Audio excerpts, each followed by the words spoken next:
Bienvenue au Polysécure épisode PME. Je suis avec Emeline. Bonjour. Bon matin. Oui, matin pour nous, toujours. Ben oui. Nous allons parler aujourd'hui essentiellement de la sécurité des transactions en ligne et peut-être avec une plus forte tendance vers les virements qui sont vraiment le modèle largement utilisé à l'heure actuelle pour transférer des fonds, autant d'en recevoir que d'en envoyer. Et les malveillants n'ont pas laissé passer l'occasion de venir nous chercher de l'argent de cette façon-là. Je vais te laisser introduire le sujet. Eh oui, certainement. Puis d'ailleurs, au moment où est-ce qu'on enregistre, on est au mois de mars et c'est le mois de la prévention de la fraude. Donc, on trouvait intéressant, pertinent de pouvoir aborder ça parce que généralement, les sous, on aime bien quand ils sont dans nos poches, pas dans la poche des autres, nos sous. Donc, c'est un petit peu l'idée. Virement Interact, tu le sais, Nicolas Loïc, de mon côté, j'ai travaillé un petit moment à la Banque nationale au niveau des fraudes, au niveau des enquêtes et j'en ai vu une panoplie de nouveaux stratagèmes que je suis comme, ah bon, que dans ça existe ça, je le savais pas. et de voir, je voulais aussi amener cette plus-value-là à nos auditeurs, de voir mais comment ça se passe dans le domaine bancaire aussi, au niveau des remboursements, au niveau quand on se fait frauder, parce que on est habitué avec nos cartes de crédit de dire ah ben quand il y a une fraude sur notre carte de crédit, il y a les assurances qui embarquent, puis là on rembourse. C'est pas toujours la même chose avec les virements Interact, c'est pas le même, ça fonctionne pas de la même façon, donc de voir comment ça fonctionne tout ça aussi. Est-ce que tu as un gros volume de virements Interact de ton côté qui rentre ou qui sort ou pas nécessairement, ça ne te touche pas tant que ça? Je m'en sers un peu. J'ai certains fournisseurs qui ont commencé à utiliser cette approche-là pour se faire payer au lieu de faire un chèque ou faire de payer de d'autres façons. Puis dans mon entourage immédiat, généralement, c'est le moyen le plus rapide pour transférer des fonds à du monde qu'on connaît. Pour ceux qui sont plus vieux, PayPal servait à ce genre de choses-là anciennement. Maintenant, le système bancaire s'est adapté et justement a permis le transfert Interact. Fait que oui, j'utilise avec les forces et les faiblesses que ça contient comme moyen.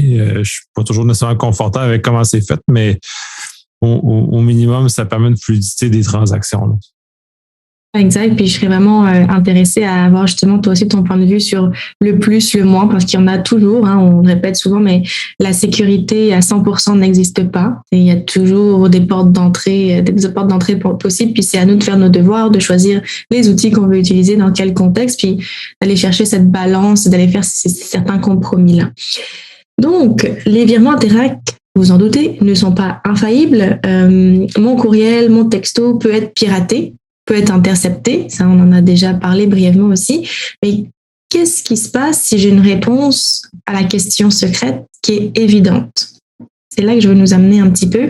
Dernièrement, j'ai une cliente qui m'a envoyé un virement Interact et la question c'était « c'est quoi mon prénom ?» Et la réponse c'était son prénom. C'est pas très sécuritaire, c'est pas très secret comme réponse.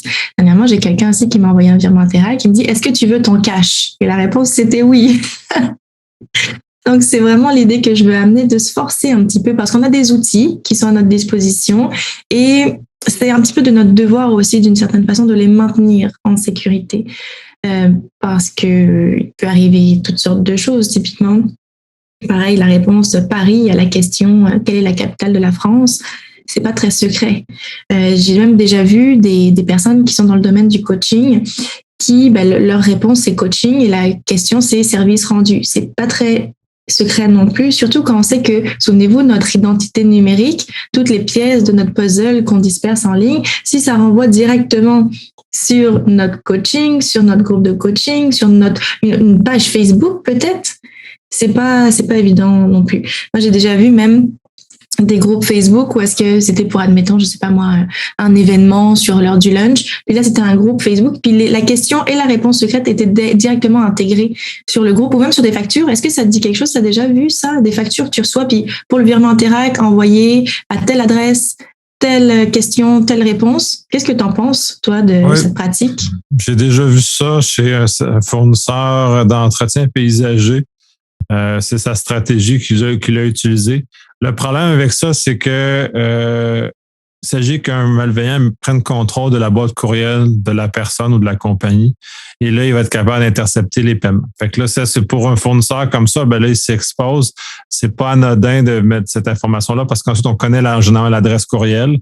Fait que là, on est capable de s'attaquer. Si généralement c'est du Gmail en plus, parce que c'est pas des gens, c'est pas des grosses compagnies, c'est des petites PME, très petites PME. Donc, eux autres n'ont pas nécessairement les moyens et la compréhension qui est associée avec ça. Fait que là, à ce moment-là, si le mot de passe est faible comme ça pour le transfert, il est affiguré que le mot de passe pour l'accès au compte est tout aussi faible. Donc, en ce moment-là, c'est un problème où là, cette personne-là va perdre des revenus parce qu'elle va se faire intercepter, elle va se faire voler. L'embarras est autant chez le fournisseur que chez le payeur parce que le fournisseur va être fâché parce qu'il va l'argent. Il va probablement revenir contre le payeur. Puis là, mais c'est pas la faute du payeur d'avoir pris des questions aussi, disons, déficientes. Oui, exact. C'est tout l'enjeu. Quand on utilise des questions-réponses faussement secrètes, le fraudeur a toute l'information pour répondre et réceptionner les fonds. Et justement, j'amène la petite notion bancaire aussi. Qu'est-ce qui arrive si j'ai adopté un niveau de sécurité faible et que là, arrive le malheur, arrive le moment où je me fais pirater ma boîte courriel puis que les virements Interac sont déposés ailleurs que sur mon compte à moi, c'est possible que la banque me tienne responsable en cas de fraude si les réponses étaient trop évidentes, trop connues. Ça se peut que c'est la première fois que ça arrive, qu'elles soient indulgentes, puis qu'elle rembourse parce que bon, ça peut arriver et puis on fait un petit coaching par rapport à ça. Mais si c'est à répétition, si le comportement ne change pas dans le temps et que ça réarrive, la banque pourrait vraiment tenir le client responsable. Alors là, c'est la bonne question de dire lequel on tient responsable, celui qui a émis ou celui qui réceptionne. Ça dépend un petit peu toujours aussi, est-ce que les instructions viennent de la personne qui réceptionne ou non. Est-ce que tu as déjà vu, c'est pas si vieux, ça a peut-être 1 an et demi, cette pratique-là, pas cette pratique, mais plutôt cette option-là, et c'est pas toutes les banques qui l'offrent, le dépôt automatique, que à un moment donné, même encore pas plus tard qu'hier, j'envoie un virement Interac à quelqu'un, et j'ai une notification avec Tangerine que il n'y a pas besoin de mettre de questions-réponses secrètes, que c'est directement déposé sur le compte de la personne. Donc le dépôt automatique, vaut mieux pas se tromper, mais est-ce que tu l'as déjà expérimenté? Qu'est-ce que tu en penses de ton côté, cette notion de dépôt automatique? Parce qu'il n'y a plus de gestion de questions-réponses secrètes. C'est vraiment, hop, j'envoie un virement à ce numéro, à cette adresse courriel. Puis eux, dans les systèmes, ils ont déjà authentifié la personne, puis ils savent exactement vers quel compte bancaire le déposer. Ça te dit quelque chose? Non, j'ai pas ça dans les options dans mes services bancaires. En tout cas, du moins où je l'ai pas remarqué aussi, là, ça se peut, je suis pas un très grand utilisateur. Puis quand on fait ça par automatisme, les nouvelles options m'apparaissent pas toujours en premier lieu. Ça ressemble beaucoup à du transfert bancaire conventionnel, non Interac à ce moment-là. Je fais des transferts de façon directe avec certains membres de ma famille. Ben on a nos numéros de compte inscrits, fait qu'on fait des transferts directs. Ça l'enlève tout le volet question-réponse. C'est sûr que j'ai la responsabilité de vérifier que c'est le bon compte dans lequel c'est dirigé, mais ça l'enlève toute la vulnérabilité de la capacité à intercepter à un moment donné ou à un autre le chemin. Là, c'est sûr que ça demande plus d'efforts. Là, je sais pas dans quelle mesure les choses sont vérifiées chez Tangerine, comme tu mentionnes, où tu peux justement le faire comme ça. J'imagine qu'en arrière-plan, ils font la conversion de l'adresse courriel en numéro de compte, puis ça se fait de façon automatique, donc sans question à ce moment-là. Fait que là, ça devient invisible pour le malveillant. Je ne sais pas comment celui-ci pourrait s'inscrire dans la transaction pour venir intercepter comme il ferait avec un chose plus conventionnel, avec un courriel qu'on reçoit, on clique sur le URL, on tombe sur la page, puis on dit à quel moment où on veut collecter l'argent qui nous est envoyé. Là. Fait que c'est à vérifier, mais ça ressemble pour moi plus du conventionnel, puis ça semble être un peu moins risqué. Ouais, je te rejoins beaucoup pour ça parce que les virements conventionnels vont avoir certaines limites aussi. Normalement, il faut être la même institution financière ou d'autres limites de ce type-là, dépendamment de la banque aussi. Mais donc, il y a cette possibilité-là, mais comme on disait, typiquement, je pense que de souvenir RBC, TD, Tangerine l'offre, Desjardins ne l'offre pas. Banque nationale, je crois qu'ils ne l'offrent pas, mais ça va s'en venir. C'est des nouvelles fonctionnalités qui sont là depuis quelques temps, mais qui évoluent aussi à travers tout ça. Donc, en attendant, je vous donne un petit peu de solution quand même. Comment on fait en attendant que on est encore obligé de créer une question-réponse secrète? Comment on fait pour créer quelque chose de réellement secret? Évidemment, pensez au mot de passe en fait. Pas choisir une question qui peut être répondue après avoir effectué une brève recherche sur Internet, comme une question portant sur un événement d'actualité, un événement sportif, un endroit géographique. C'est pas une bonne idée. De pas choisir aussi une question dont la réponse pourrait être devinée de façon intuitive. Je sais pas moi, de quelle couleur est une banane? Non, ça peut être deviné. Y aller privilégier une question qui est secrète, quelque chose qui est connu uniquement des deux individus, un souvenir gardé entre vous et le destinataire. Ça, c'est dans l'idéal. Mais on s'entend qu'avec des clients, on n'a pas tant de souvenirs non plus. Mais on pourrait, sinon, il y a toujours le moyen de contacter le destinataire par un autre mode de communication. Donc, envoyer le virement Interact par courriel, typiquement, généralement, on est notifié par courriel le plus souvent, et d'envoyer la réponse secrète par un autre mode de communication. Idéalement, ça peut être encore plus cool, et puis je fais du pouce à un des épisodes qu'on a enregistré ensemble, ça pourrait être par signal qui en plus va être chiffré de bout en bout. Donc je vous invite à réécouter l'épisode si ça pique votre curiosité. Par texto, c'est pas la best practice, mais c'est quand même déjà mieux que de renvoyer le mot de passe par courriel directement. Même vecteur de communication, c'est très, très difficile. Qu'est-ce que ça fait résonner en toi? Est-ce que ça te parle? Effectivement, tu disais un mode de communication, ce qu'on pourrait appeler hors ligne, qui n'est pas le même modèle de communication pour transmettre l'information. Puis à la limite, rendu là, c'est que la question n'a aucun lien avec la réponse, c'est-à-dire que la question, elle est factice puisque la réponse a déjà été convenue avec le destinataire à ce moment-là, qu'on a communiqué par un autre canal. Fait que dans ce moment-là, on se retire complètement du chemin de potentiel que le malveillant prenne contrôle de la boîte courriel et vienne intercepter les paiements à ce moment-là. Fait que c'est une belle stratégie, puis c'est toujours comme ça qu'on suggère justement de couper le lien entre dans le monde plus conventionnel corporatif, l'usager et le mot de passe. Donc, on se fait couper le lien entre les deux informations, justement pour pas que ça soit facile pour un malveillant de venir la deviner ou la trouver d'une façon fortuite, mais facile. Ouais, mais c'est un petit peu si je nous renvoie à l'époque, même si on en reçoit encore, mais du courrier à la maison. Tu sais, on recevait une nouvelle carte de crédit, mais on recevait pas la carte de crédit et le NIP dans une même communication. C'était deux communications distinctes, donc ça amène des enjeux pareil parce que ces deux envois par le même mode de communication à des moments différents, mais c'est quand même toujours mieux que de mettre tout à la même place, au même endroit. On facilite la vie de nos amis les fraudeurs et à ce moment-là, on est une cible facile puisque ils n'ont pas besoin de beaucoup travailler. Je vais vouloir aussi vous parler aussi d'une nouvelle fonctionnalité qui est la demande de transfert de fonds. Mais avant ça, je veux insister aussi sur le fait que oui, on a du pouvoir, nous, les virements Interact, comment on les envoie, mais il y a beaucoup de fraudes par virement Interact aussi. C'est les textos, justement, Vidéotron, qui renvoient un certain montant, vous avez payé en trop, cliquez ici pour déposer les fonds. Typiquement, c'est clairement des scams. Pareil pour Hydro-Québec, c'est la période des impôts aussi. À la RC ne vous enverra pas de virement Interact. Donc, faites attention avant de vouloir déposer des sous parce que c'est donc cool de recevoir des sous, right? Mais faire attention. Est-ce que ça nous met en péril? Puis, généralement, il n'y a pas de sous à la clé non plus derrière. Donc, très, très réputé, très connu. Pareil, j'ai déjà entendu des histoires d'horreur avec des virements Interact. Exemple, sur Kijiji. Je vends mon téléphone sur Kijiji, puis là, la personne, je la rencontre en vrai, dans la vraie vie, admettons. Je la rencontre dans la vraie vie, on se voit, on se croise, enfin, on se rencontre à une station de métro, et elle m'envoie un virement Interact pour le paiement du téléphone. Et, bon, mais je suis en personne, je l'ai vu en vrai, j'ai reçu le virement Interact sur mon téléphone, fine, je lui donne le téléphone, je rentre chez nous, la vie est belle, j'ai vendu mon sel. Puis là, 2-3 jours après, la banque qui m'appelle en disant qu'il y a eu un dépôt frauduleux à mon compte.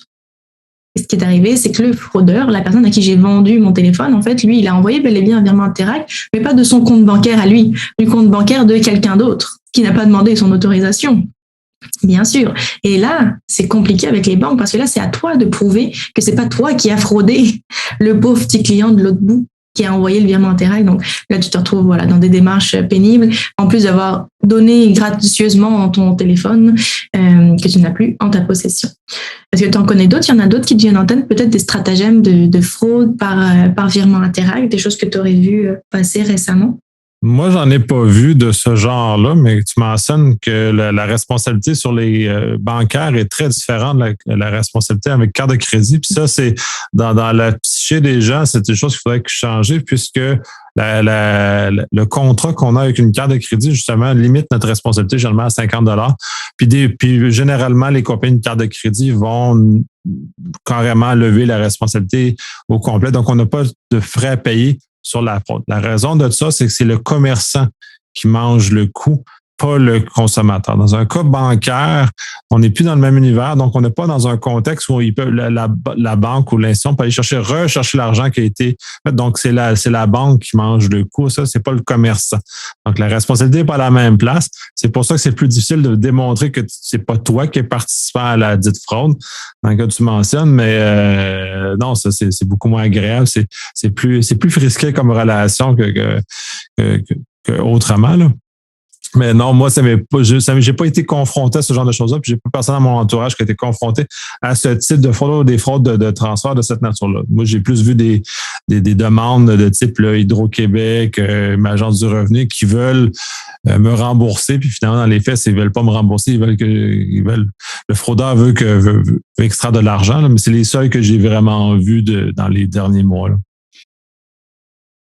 Tu as raison d'insister sur la notion bancaire, justement, puis toute la responsabilité là-dedans. Si la banque n'a aucune responsabilité dans la fraude, le fraudeur n'a pas appelé en succursale ou c'est pas présenté ou qu'il y a eu un manque de diligence de la part d'un conseiller à l'interne de la banque, généralement la responsabilité revient au client. Puis je vais vous donner un exemple tantôt très très sournois de fraude où est-ce que justement les gens restent pris avec des sommes d'argent fraudées énormes et très peu de pouvoir. Mais avant ça aussi, on a tous signé, au moment d'ouvrir nos comptes bancaires, on a tous signé un papier ou peu importe les grandes conditions qu'on ne lit jamais, mais qui dit que si on a une transaction frauduleuse qui passe à notre compte, on a un certain délai pour la déclarer. Ce délai est de 30 jours pour les particuliers, pour les comptes particuliers, et de 45 jours pour les comptes entreprises. Et tu vois, j'ai déjà expérimenté à la banque un client qui s'est fait frauder plusieurs chèques, mais tu sais, c'est une personne qui regardait jamais ses relevés bancaires et qu'un jour, il les a regardés, puis là, il s'est rendu compte que 12 mois en arrière, il y avait des chèques qui étaient passés, des sous qui étaient sortis de son compte, puis là, c'était la panique et à raison.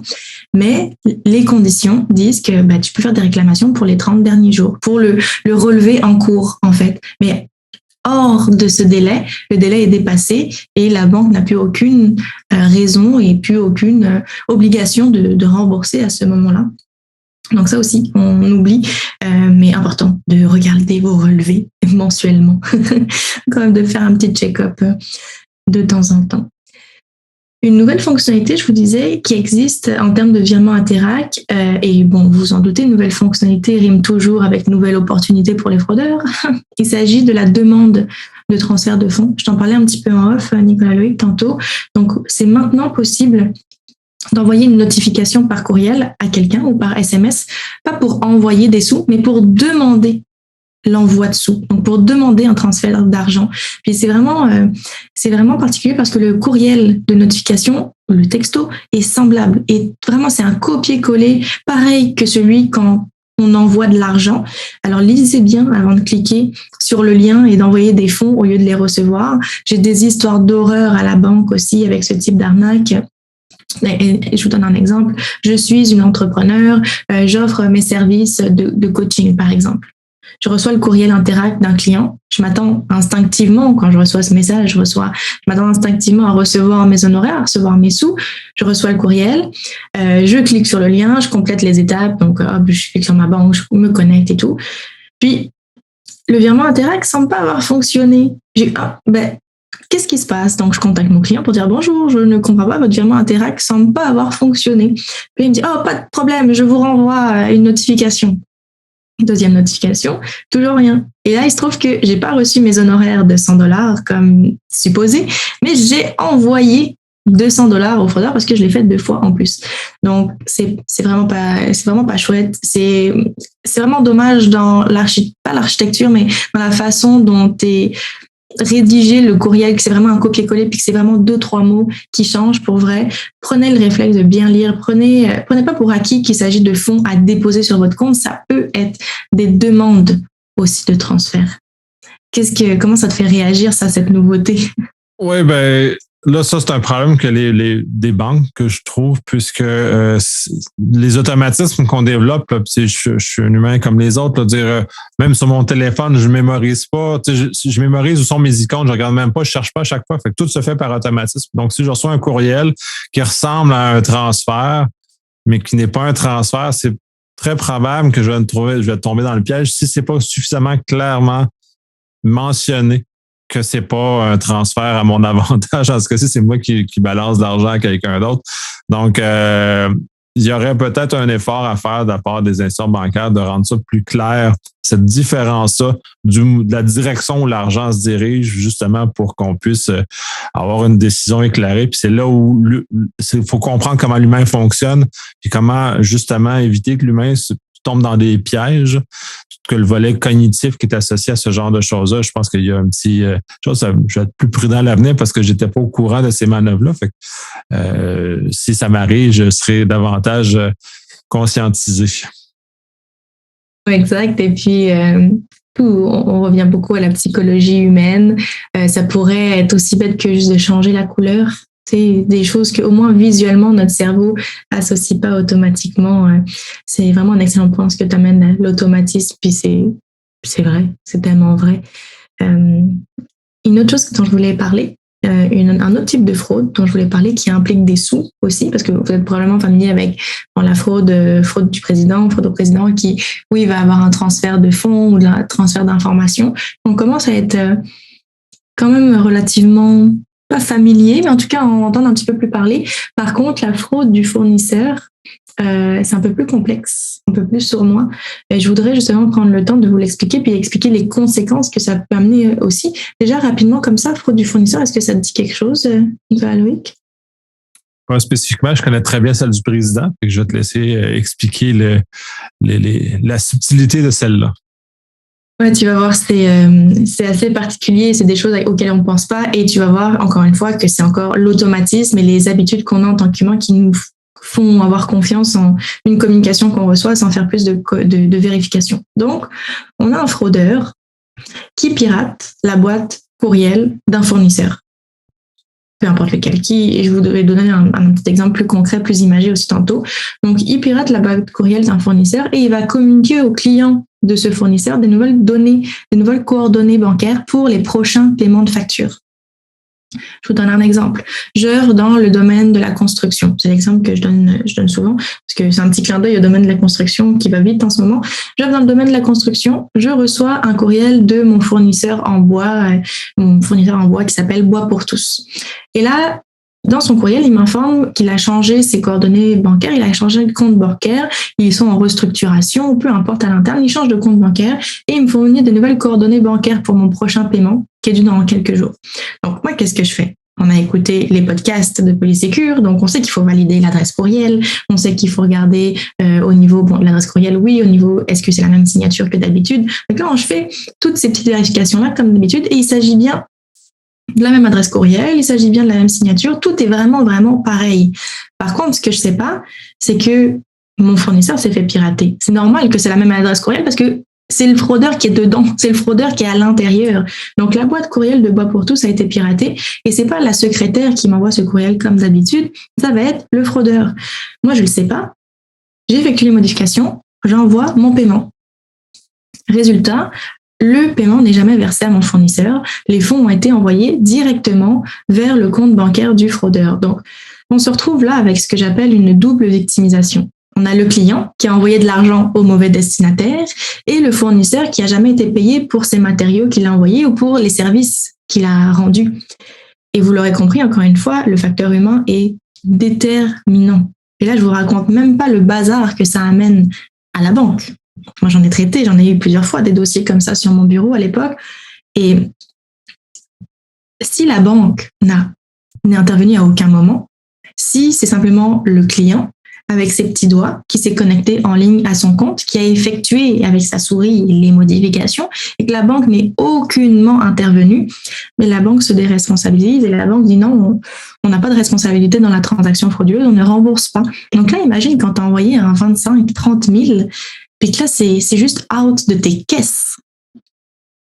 C'est impressionnant. On parle du rançongiciel et tout, oui, qui fait beaucoup de dommages, mais ça peut vite fait faire un méga trou dans un budget d'une entreprise, d'une petite entreprise aussi.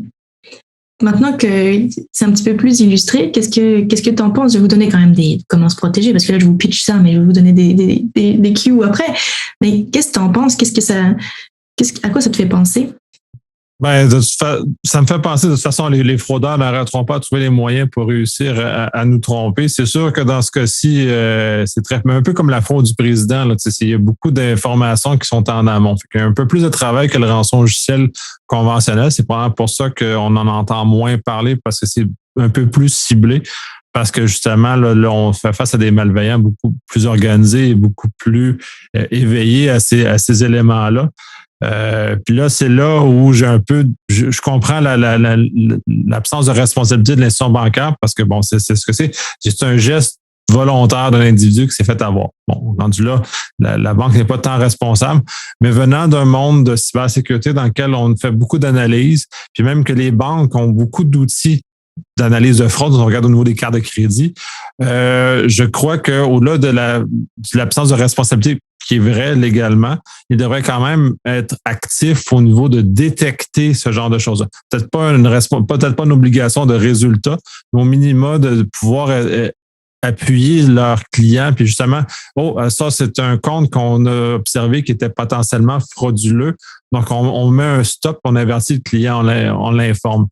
Fait je pense au moins, de façon bienveillante, les institutions financières devraient avoir une approche comme celui-là. C'est très difficile ensuite de savoir que, je veux dire, là, on fait face à... On a l'impression que c'est la vraie personne au bout de la ligne, au bout de l'écran dans ce cas-ci, qui nous informe des bonnes informations. Fait que, est-ce qu'on va être présomptueux? Généralement, on s'interroge pas très énormément sur ce genre de choses-là, surtout si le malveillant a vraiment pris la peine de prendre un ton similaire des courriels qui sont échangés normalement avec ce genre de choses-là. Mais encore là, faut être éveillé s'il y a des symboles qui sont différents. Si on n'a pas l'habitude de communiquer par courriel avec ce fournisseur-là, ben là, c'est peut-être un signe de voir. Je ne vais pas t'enlever tout l'ensemble des conseils que tu as donnés, fait que je vais te repasser la balle là-dessus. Avec plaisir. Et puis, mais c'est intéressant ce que tu amènes aussi d'avoir quand même un certain encadrement. Je pense que ça s'en vient au niveau bancaire. C'est juste toujours très long et procédural et les stratagèmes évoluent aussi tellement rapidement. Mais je tiens à rassurer, par contre, quelque chose que je n'ai pas mentionné, rassurer nos auditeurs sur le fait que la banque rembourse pas généralement, mais elle va pas se laver les mains non plus en disant débrouille-toi. Tu sais, on a quand même tout un travail, nous, en tant qu'analystes, pour essayer d'arrêter le transfert. Donc, c'est sûr qu'on va entreprendre des démarches pour arrêter le transfert, le bloquer s'il est chez un correspondant bancaire, de le bloquer là aussi, de mettre même si on rembourse pas le client en bout de ligne, on va quand même faire tout notre possible pour essayer de récupérer les fonds. Après, si malheureusement les fonds sont déjà arrivés à destination et qu'ils ont déjà été retirés par le fraudeur, là on peut plus rien, malheureusement. Mais s'ils sont encore dans le compte et qu'on a réussi assez rapidement à contacter la banque qui les a reçus et dire on met un blocus, on vous envoie une lettre d'indemnité, il faut nous les renvoyer parce que c'est de la fraude, ben là on arrive à les récupérer et à ce moment-là on rembourse, mais on redonne son argent au client à ce moment-là. Donc, ça m'est déjà arrivé, pour vrai, d'arriver à bloquer les sous à temps. Mais là, il faut aller vraiment très, très vite, parce que en quelques heures, c'est fait. Ça m'est déjà arrivé que même après un certain temps, les sous étaient encore là. Donc, je ne sais pas ce que le fraudeur il a fait, mais il n'était pas très tenté de récupérer les sous. Ou bien de pouvoir récupérer un montant même partiel. Mais même récupérer un 10 000 sur un 30 000, ben, c'est toujours un 10 000 récupéré. Donc, on ne laisse pas les gens comme ça. On fait tout de notre possible de notre côté, au moins pour pouvoir récupérer ça. Moi, ma proposition, quelle est-elle? Comment se protéger de ce stratagème? Je suis le client, je reçois un avis de modification des données, des coordonnées bancaires. Qu'est-ce que je fais? Moi, personnellement, ma proposition, elle est très simple. Je fais aucun changement. Ça peut paraître bizarre comme ça, mais si on regarde, faire aucun changement, il y a deux possibilités. Si je fais le paiement sur le compte que je connais déjà, soit les fonds vont revenir chez moi parce que le compte est fermé. Fait que, ça veut dire, ok, c'est vrai, le compte est vraiment fermé pour vrai. Donc, première possibilité, les sous vont revenir chez moi si j'envoie sur le compte que je connais déjà parce qu'il est fermé. Ou alors, peut-être que je vais plus en entendre parler parce que le fournisseur, lui, il a assuré le transfert entre son ancien compte et son nouveau compte. Il a assuré un certain transfert. Et à ce moment-là, ça viendra confirmer que la demande de changement de compte était légitime à ce moment-là. Dans le doute, je peux aussi toujours contacter mon fournisseur par téléphone, privilégier toujours de contacter par un autre moyen de communication. Et puis, oui, appeler le numéro de téléphone qu'on connaît. Peut-être pas aller appeler le numéro dans la signature du courriel frauduleux, parce que ce serait dommage de contacter directement notre fraudeur par téléphone puis qu'il nous rassure sur son propre stratagème, n'est-ce pas? Mais d'utiliser vraiment un numéro qu'on connaît ou d'aller faire une petite recherche sur Internet pour être sûr d'appeler le numéro de téléphone légitime du fournisseur. Donc, ce seraient mes deux propositions. Communiquer par un autre moyen de communication ou ne faire aucun changement. Et à l'inverse, justement, je formais une entreprise dernièrement et je leur donnais cette recommandation-là et ils me disaient « Ouais, mais qu'est-ce qui arrive si nous, on change pour vrai de coordonnées bancaires? Qu'est-ce qu'on fait? » Parce que là, si on envoie les nouvelles coordonnées bancaires aux gens, ils vont avoir écouté ta formation, Emeline, puis personne ne va nous payer. Enfin, on ne recevra pas les sous. Et à ce moment-là, si vous êtes à l'origine d'un changement de compte pour une restructuration, peu importe, à ce moment-là, peut-être contacter vos clients par téléphone, envoyer l'information, mais quand même faire un suivi, pas juste envoyer le pitch, le courriel, mais peut-être faire un suivi. Ça vaut la peine peut-être prendre le téléphone pour appeler les fournisseurs, pour les clients plutôt, pour les aviser. Ça serait ma petite recommandation. Qu'en penses-tu? Oui, mais tout dépendant des compagnies, ça peut être une tâche qui est quand même assez ardue. Oui. Si on a beaucoup de clients ou de fournisseurs qu'on utilise cette avenue-là, ça peut être très lourd comme chemin. Cependant, oui, le courriel peut demeurer, mais en prenant des stratégies de communication qui sont pas dans l'urgence, d'avertir plusieurs mois d'avance, d'informer les choses. Donc, dès qu'on arrive dans des moments comme ça, un fraudeur, lui, est pressé par définition. Fait que lui, il avertira pas 6 mois d'avance que le compte va changer. Donc, d'informer justement nos partenaires d'affaires que ça s'en vient. Une première communication dans 6 mois, on va changer, on fait des modifications bancaires. 3 mois, faire un autre appel dans 3 mois, faire une autre chose justement pour atténuer la charge de travail. Puis les gens, justement, qui auront suivi vont soit appeler eux-mêmes ou vont voir dans la démarche que le chemin il est beaucoup plus doux. Donc, à ce moment, dès qu'on ne voit pas l'urgence, donc on est déjà plus rassuré. Puis c'est ça qui est contre-intuitif parce qu'on est habitué de réagir à l'urgence. Puis même de façon opérationnelle, on parlait de réflexe plus tôt.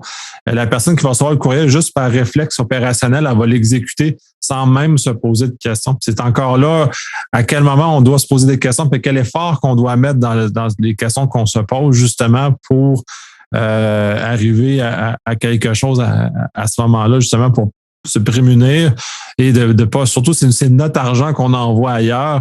Là, c'est d'autant plus important que de s'assurer qu'on l'envoie à la bonne place. Puis d'ailleurs, si on parle de responsabilité, quand on fait un transfert personnel par Interac ou direct, dans les institutions financières, il y a toujours une coche qui dit est-ce que je suis vraiment assuré d'envoyer ça à la bonne personne? Fait que, c'est pas de la cocher aveuglément, ça veut vraiment dire je prends la responsabilité d'envoyer l'argent à cet endroit-là. Donc, c'est un rappel que ça demeure ma responsabilité de faire la vérification qui va avec ce chemin-là. Fait qu'il y a beaucoup de travail à faire, beaucoup de sensibilisation. Puis, on parle de moyens plus lents. Les fraudeurs vont finir par s'y adapter à un moment donné. Puis, eux-mêmes développer des stratagèmes qui ont l'air plus légitimes. Fait que c'est toujours une espèce de course entre tout le monde. Puis, même dans les cas les plus spectaculaires de fraude du président, par exemple, ils ont imité la voix. Parce que maintenant, on est capable de faire du deepfake, on est capable d'imiter la voix. Fait qu'on est capable de tromper les gens, même par des appels téléphoniques maintenant. Fait que même encore là, on est dans un univers qui est en pleine transformation. Là, je vais faire une petite plug parce qu'au Secure, on a un conférencier qui vient justement aborder le volet de la reconnaissance vocale pour ce genre d'éléments-là, pour lutter la fraude. Donc, il y a des éléments très intéressants dans celle-ci. Fait que si vous avez la chance en vrai, sinon en virtuel, il y aura la possibilité d'écouter cette conférence-là qui est particulièrement intéressante sur ce sujet-là, ou justement qui vient désamorcer un volet biométrique qu'on utilise parce que l'humain est quand même une machine biométrique parce qu'on reconnaît la voix. Fait que dès qu'on reconnaît la voix, on va déverrouiller puis notre défense descend. Fait que aussi, ça aussi, il faut être vigilant. L'initiation, dans quelle direction? Tu parles du numéro de téléphone, d'appeler le numéro de téléphone de l'endroit. Si je me fais solliciter, par exemple, par l'Agence du revenu, je donne pas les informations. Je dis, OK, je vais vous rappeler au numéro qui est sur votre site web. Je retourne au bord. Fait que c'est de toujours mettre, c'est moi qui ai le pouvoir d'aller là puis de se donner ce pouvoir-là, d'agir et non de se laisser transporter par l'histoire du malveillant. Exact. J'ai très hâte à cette conférence, ma foi, parce que c'est tellement le futur, la voix et toute la manipulation qu'il peut y avoir. Justement, j'ai publié dernièrement sur les réseaux sociaux je déconseille aux gens, quand ils prennent le téléphone, de répondre par oui. Parce que généralement, c'est un mot qui peut servir à dire oui dans d'autres situations, qui peut être enregistré et qui peut être servi en tout cas, je trouve ça très, très, très intéressant. C'était les idées que je voulais nous amener pour aujourd'hui. J'espère que d'une certaine façon, nous, ce qu'on veut, c'est d'avoir des sous dans nos poches et pas dans la poche des autres, n'est-ce pas, déjà en partant, mais de vous sensibiliser au fait aussi que les banques ne remboursent pas dans toutes les situations. Je pense que ça, c'était vraiment l'élément que je voulais le plus faire ressortir parce que généralement, les gens me disent « Ah, c'est génial ce que tu fais, Emeline, former les gens et sensibilisation, c'est cool. » Je dis « Ouais, mais c'est la population en général. Généralement, ils se sentent pas super impliqués par leurs propres données, par leurs propres choses. Ah bon, pourquoi? Parce que justement, on a la fausse croyance que la banque va nous rembourser anyway, et ce n'est pas le cas. Donc, effectivement, les petites choses qu'on coche en dessous des virements Interact, c'est qu'on récupère notre propre responsabilité et à ce moment-là, c'est nous et uniquement nous qui en payons les conséquences. Donc, d'avoir toujours le fameux petit pas de recul. C'est ça, d'avoir cette vigilance-là qui nous permet justement de se réapproprier ce pouvoir-là qui est le nôtre, justement, d'éléments comme ça. Là, je pense qu'on a tendance à se déresponsabiliser. C'est peut-être un peu ça au niveau. Les cartes de crédit ont amené cette conception-là de déresponsabilisation du consommateur versus ce commerçant. Parce que c'est le commerçant qui mange le coup dans ce cas-ci. Il faut toujours se rappeler, les institutions financières sont là pour transférer l'argent. Ils ne prendront pas la responsabilité. Même Visa ne prend pas la responsabilité. C'est pas Visa qui perd pas d'argent. C'est pas eux qui se remboursent. Fait que c'est toujours comme ça. Fait que si une institution bancaire n'est pas capable de récupérer l'argent, elle nous remboursera pas parce que c'est pas ça. À la limite, avoir des assurances. Si vous êtes une compagnie, prenez-vous des assurances qui couvrent ce genre de choses-là. Ça peut toujours, parce que plus la compagnie est grande, plus c'est difficile de contrôler chaque personne qui est dans l'ensemble du processus. Fait qu'une assurance permet justement de limiter les dommages. Puis on parle de 25 000 qui disparaît de mon compte de banque. Si ça m'arrive, je vais être très peiné, moi, si j'ai 25 000 que j'ai envoyé dans les poches de quelqu'un qui m'a fraudé, là. Fait que ça va me faire très mal professionnellement puisque je suis une TPE. Puis pour les autres TPE, on est dans le même environnement que ça. Puis il y en a quand même prendre des marges beaucoup plus petites que les miennes, donc sont beaucoup plus fragiles à ce genre de choses-là. Fait que ça peut vraiment les mettre même en faillite. Fait que c'est d'être très, très prudent. Peut-être une petite assurance peut justement vous aider à vous prémunir d'un cas où vous ayez tombé, parce qu'on n'est pas infaillible. On a succombé à une fraude. Et oui, c'est toujours l'idée. Et que vous nous donnerez des nouvelles de cet épisode-là. Vous nous direz s'il y a des petites choses que vous remarquez un petit peu plus. Il y a des nouveaux stratagèmes en lien avec les virements Interact et les virements que vous voyez passer parce que ça va vite. Les fraudeurs sont des entrepreneurs eux aussi. Ils sont très, très créatifs.